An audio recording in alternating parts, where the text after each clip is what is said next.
Hi.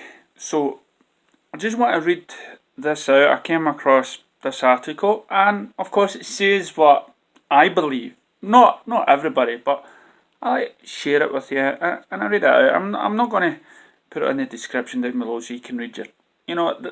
I'd rather read it out. Okay. So, and it's one of the notes on the DC fan gives hope.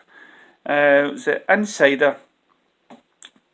It's Insider magazine on internet website reveals how Hollywood or Disney manipulate the audience through the media. Believe this if you want to. The person has proven himself right with the way Thor and the Disaster Artist was promoted. I believe everything written by the OP, and this is exactly how Hollywood works. Here's what the Insider had to say 8 months ago, before the release of Thor Ragnarok's Justice League. I know things about how the industry works. I know the motive, what motivates writers to write. People have agendas. This is not a conspiracy. Do you know the critics, journalists, etc. weren't invited to the set of BVS? Did you know that this made them mad? They felt insulated. Insulted. They felt insulted. They felt as if it was their right to be on the set. They were bitter. Some critics were extra motivated to paint BVS as a piece of shit, purely because they didn't get their precious little set visit. Warner Brothers understands this now. They made sure to invite them to the sets from that point on, making sure to invite the critics who were notorious for their bitterness. And I do remember reading about how they did get people and the haters as well on the set of Justice League. Did you know that Warner Brothers are starting to play the game, the same game as Disney, sucking up to film critics? May be unethical to you, but it's damn good business. Picture this: you're making a film, you don't invite the media to your set, even though they were expecting an invite. You don't give the media advanced screenings. You don't make them feel special in any way. Are they likely to be in favour or against? Now picture this. You're making a film. You invite the media to your set and go above and beyond to make them feel like they're special, and you give them advanced screenings and make a party of it with gifts and booze and promises exclusive to certain publications. You make them feel like they're special, that they're part of something special. Are they likely to be in your favour or against? Now, I remember a story about Mission Impossible and how they flew Dubai people out. Was it the Rogue One that was filmed in Dubai, and they flew the critics out there, and guess what? The film got great reviews. I didn't think too much about the film, to be honest, but the critics loved it because they got flew out. Yeah. Anyway, it's pretty simple. The studio pays the critics, but they sure as hell suck up to them. Right, no studio pays the critics, right? But it's pretty sure that they suck up to them. When people say Disney pays the critics, they don't directly. They treat them to a good time. Time beforehand and afterwards, because people are more likely to enjoy a film and forgive the shortcomings if they're in a good mood. Ever watch a movie in a bad mood? Did it affect your viewing experience? So some people go, did you read that, by the way, about a guy that went to see Infinity War like 20 times? That guy is sad though. That guy is sad. And he's getting this special screening now for the new one or something like that. Definitely a Marvel fan. Here's the simple game plan. Invite a bunch of critics and put them through a scenario and allow those critics' reviews to be the first to be released once embargo is lifted. This will ensure a high Rotten Tomato score for a little bit before the rest of the reviews flood in. You know how after a fan screening, Twitter is flooded with positive reactions, even for films as terrible as... I'm not going to say this because I don't believe it. But no, I have to because it's as Suicide Squad and the latest Fantastic Four film. Well, that's less to do with the movie and more to do with the experience. The very idea of being given an opportunity that not many other people have given. Many people more likely to be positive about the film. Critics are prone to do the same because we're human, and studios know this. I'll give you an example of this happening right now. The Disaster Artist. Heard any conversation about it online? You've probably heard good things. I've never heard about it. Right off the bat, I'll say it's a good movie, but head on over to Rotten Tomatoes right now and check out the ratings. The people who reviewed it did after exclusive screenings. At these screenings, they were treated to cast interviews, talk stories, great experience. The film has 93% right now, and the key thing is it only has 27 reviews. The film has had a high RT score since March, if I recall correctly, with only a few reviews by a handful of critics. That rating dictates the conversation, and studios know this. People are going to go into TDA thinking it's a better film than it is because the studios managed to nail down a high rating months in advance. And this is why we should hate Rotten Tomatoes or any critics, and why you should only go for a critic that you like. And I've said this in the past previous videos. You know, let's not listen to people that get special screenings. Let's listen to your neighbour. You know, it's becoming more and more common, and Warner Brothers are just starting to catch on. They played their cards right with Wonder Woman. But they're late into the game. Studios need to ensure the films earn that certified fresh badge, and they'll let the rest take care of themselves. And if you remember my last video, how this, was it Martin Scorsese or something, and he hates Rotten Tomatoes because it's the scoring and critics, it's all manufactured. I'll probably put a link. Yeah. The film media knows a large part they play in how these films are perceived by general audiences. It's like the political media. They take words out of context, use the magical, all-knowing, anonymous score, and ever so wise insider to print anything you want and fuel the narrative. And there's not a thing we can do to stop them, other than to stop reading, which will never happen. Hence clickbait sites. Don't trust everything you read on social media, especially on the main screen of this site. Big companies have a lot of money, and it doesn't take a lot of money to send Reddit posts to the front page. Stay attentive. The main subreddits are probably compromised. Moderators of forums all over the place are very much focused on certain agendas. Surely you haven't noticed it. Hence, my page on Facebook and YouTube is all about just trying to be the positive about DC. That's our own agenda, okay? We do not post negative stuff. So, when Thor is about to come out, I guarantee you, so you can tell this is an older post, I guarantee you that there will be some hilarious memes related to Chris Hemsworth or Taika Waititi or something on the front page of this site, Reddit, aka the first page of the internet. These posts will have thousands of upvotes, 15k plus, and then the other posts in the same subreddit below, it will have significant less. It doesn't add up because these votes aren't real people, it's marketing. Marketing will pump money into the initial votes and posts receives because that gives it momentum and sends it to the front page. I know this isn't exactly typical of the forum, but it's important that there will be people who scoff at the post. But you'll be naive to assume the film industry and media is clean. Look at everything that occurs within political media and assumes it's happening in film media. Well, because it is. I know this. Well, we can look at that because media is a business. It needs to promote. That's why you get all these unhealthy foods being advertised. And America sort of booming in the way because like McDonald's and stuff like that. It's McDonald's kind of went to trying to bring the kids in, so they'll bring their parents in and stuff like that. So it's been going on for some time. And hence the involvement of the studios getting involved with Justice League and stuff. Fly. Summer have to open the door. I know how naive people were to say Disney wants DC to do. I know it's.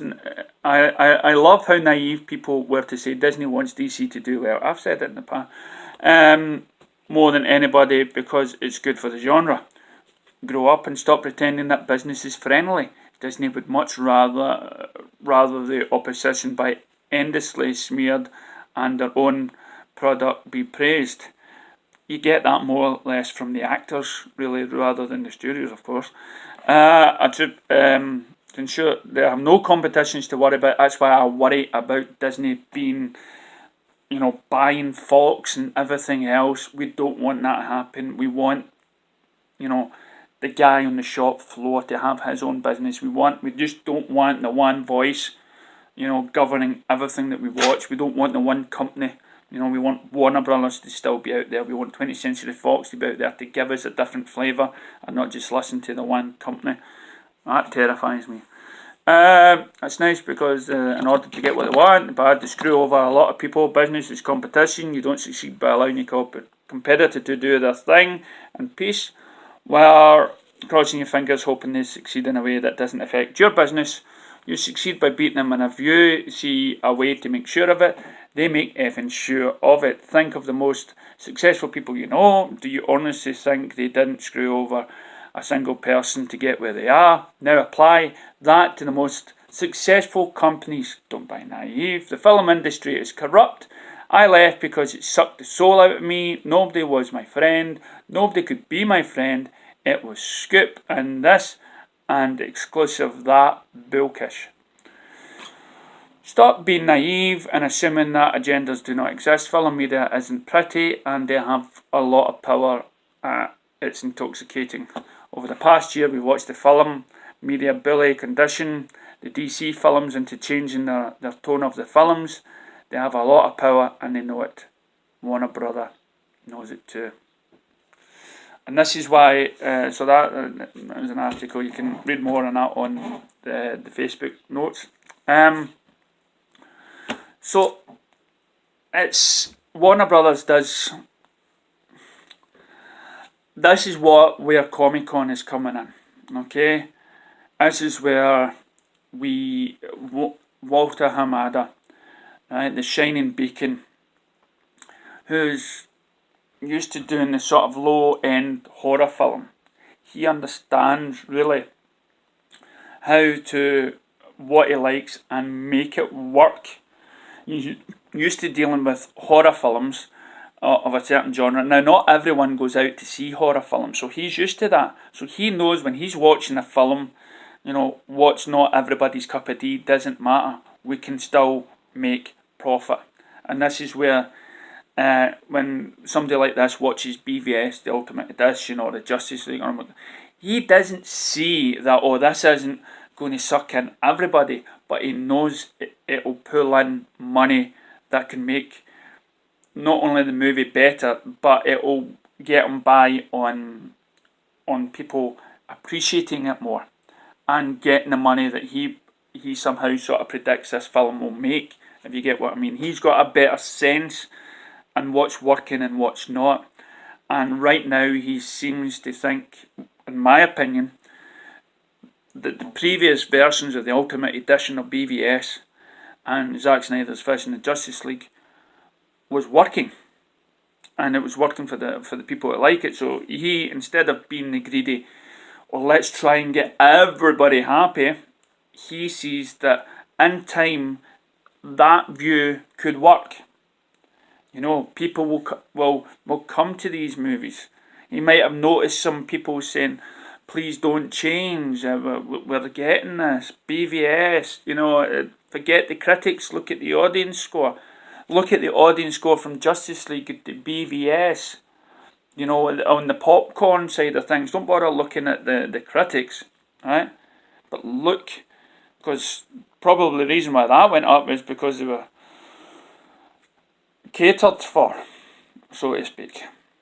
But this is just on top of my head, okay? I'm probably way off the bat, but Comic Con's around the corner, Okay, there's hopes of Ben Affleck coming on stage with Walt and Amanda, or the director of the Batman movie. What's his name? Totally. Guy done the apes. Anyway, his name escapes me. But there's hopes and signs that he will go on the stage. And if Walter Amanda, the top guy in this field now, if he comes on board, how good is that? He can now then say, this is where I want to take Warner Brothers, right? Look at me. I'm the guy that's making the decisions. I'm going to be the fall guy. I am going to be, this is my vision. This is it. We want that. We want this sort of person to come over and take charge of the situation. And to know that this guy, he's not hiding behind the shadows or the walls or the producers and directors of the DCU. He's coming in the forefront and saying, this is what I'm going to do. That is brilliant. That is confidence. Not only that, James Wan has been posted a picture recently of him holding an Aquaman badge. Say marketing's dead? No. That to me could be a possible sign, and we've already heard numerous stories that the Aquaman trailer will be released, and James Wan's picturing that. Other side of things as well, Zack Snyder posted a picture of the previous Comic Con when they were at Justice League. Okay, and it was on a plane, I believe, and Henry Cavill sitting in the back seat. Now that could just be a friendly thing, saying, but why post the picture? It could be just an innocent picture. Oh, look, here's a picture I dug up with the archives. Or it could be either he's saying that he's still involved with DC, his heart still belongs there, and also that he's somehow still involved, or it could mean he'll be at Comic Con.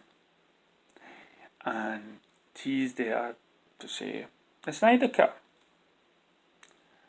But it's going to be, but let's not get excited about Comic Con. Let's try not to dull down our wants and expectations and everything else. Otherwise, we might be peeved off.